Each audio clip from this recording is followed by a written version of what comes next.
எதற்காக சொன்னா புரியிருக்கின்றார்கள். எதற்காக சொன்னா இதே நமது திருவண்ணாமலை மாவட்டம் செங்கம் வட்டம் கல்லாத்தூர் தாலுகா சுருஞ்சிகுப்பா நன்னகரத்தில் அகிலண்ட கோடி பிரம்மண்ட நாயகி லோகநாயகி பரிபூரணி தயதட்சணி உலகம் போட்டு உத்தம மாதம் சொல்லக்கூடிய இந்த காளியம்மனுடைய திருவிழாவை முன்னிட்டு அம்மனுக்கு பகலெல்லாம் அபிஷேக ஆராதனை முடித்து ஓரிரவு சும்மா இருந்தாலும் இந்த காளியம்மனுடைய அருகரத்தை பெற முடியாதுன்னு சொல்லி ஓரிரவு சொல்லக்கூடிய இந்த தெருக்கூத்துன்னு சொல்லக்கூடிய நாடகத்தை அரங்கேற்றி தெருக்கூத்து அம்மா அந்த தெருக்கூத்து அரங்கேற்றி அந்த நாளிலே நடந்தது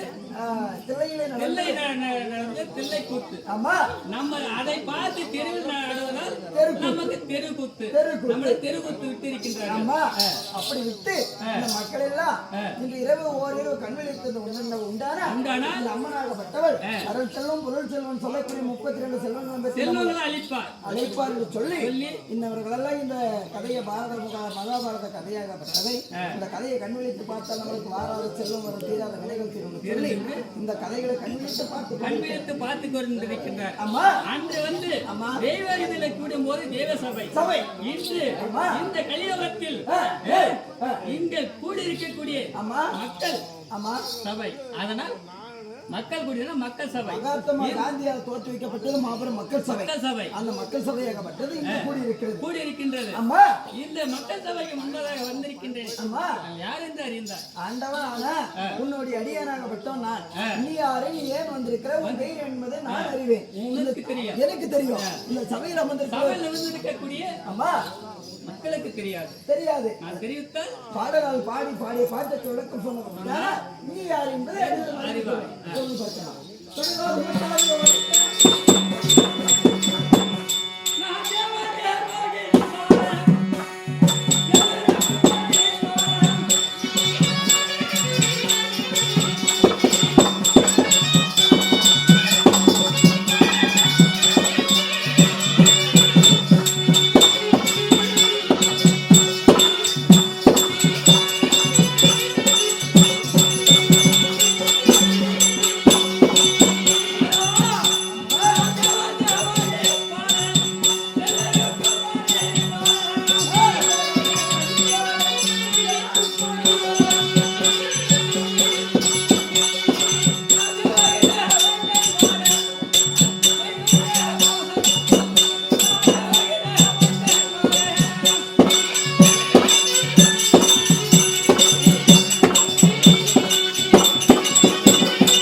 எப்படி விளக்கம்?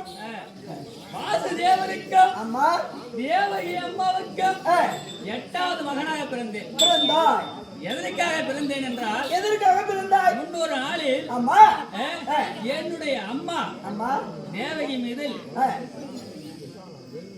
வாசுதேவருக்கு இது கம்சாசுரனுக்கு பிரியம் தங்கை என்று பிரியம். அப்படி இருக்கிற தருணத்தில் என்னுடைய அம்மாவாகிய வாசுதேவருக்கும் தேவகி அம்மாவுக்கும் திருமணம் செய்து ஊர்வலமாக சென்றார்கள்.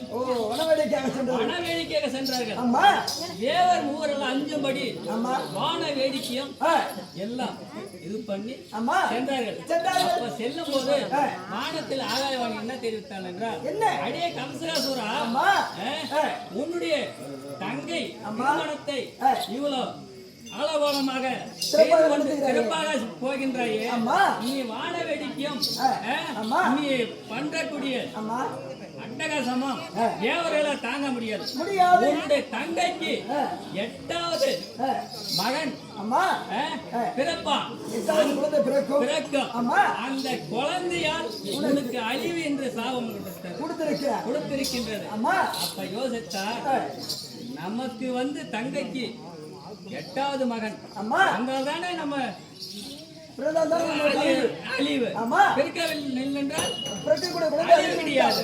அப்படி என்று சொல்லி வாசுதேவரையும் தேவகி அம்மாவும் தாய் தந்தையும் சிறையில் அடைத்தார்கள். சிறையில் அடைத்து அடைக்கும் போது அப்போ முதல் குழந்தை பிறந்தது ஆமா. பெண் குழந்தையாக. அந்த குழந்தை என்ன செய்தான் தெரியுமா? என்ன செய்தான்? 2 கால்களையும் பிடித்து பிடித்து கரகரன்னு சுரட்டி ஆமா. வானத்துக்கு எரிந்து ஆமா. தன்னுடைய வாளால் நிமித்தி விட்டால் ஆமா. அது 2ஆக பிளந்து விடும். பிளந்து விடும். பிளந்து விடும். பிளந்து விட இறந்து விடும். இறந்து விடும். ஆமா. இப்படியே சென்றார்கள். அப்படி செல்லும் போது ஆமா. 7வது குழந்தையாக பிறந்தது. ஆமா. அது ஆண் குழந்தை. ஆமா. அந்த ஆண் குழந்தைய வந்து அதை வந்து கருவிலேயே அம்மா கழிச்சு விட்டார். அதை கருவிலேயே வந்து ஆமா. இங்க